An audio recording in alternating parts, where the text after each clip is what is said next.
বর্ষাকালের দিকে আমি ঝালের গাছ রোপণ করেছিলাম। এই 1 বছরের মাথায় এসে আমার ফুল ধরেছে এবং ঝাল যথেষ্ট ঝাল হয়েছে। আর আমি প্রতি সপ্তাহে একবার করে ঝাল তুলি।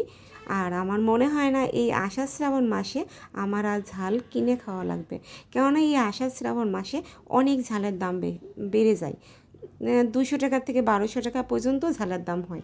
আমার যে ঝাল গাছগুলো হয়েছে আশা করি আমার অনেক ভালোভাবে যাবে এবং অনেক আশপাশের আত্মীয় স্বজনকেও আমি দিতে পারবো। অনেক সুন্দর ঝাল হয়েছে। আর আপনারাও যদি নিজের হাতে ঝাল খেতে চান বা আত্মীয় স্বজন দিতে চান, তাহলে অবশ্যই ঝাল গাছ লাগাবেন এবং সময় ধরে লাগাবেন, যাতে আপনি আষাঢ় শ্রাবণ মাসে গিয়ে এই ঝাল খেতে পারেন, নিজের হাতের গাছ লাগানোর ঝাল। ধন্যবাদ সবাইকে, ভালো থাকবেন। হরে কৃষ্ণ।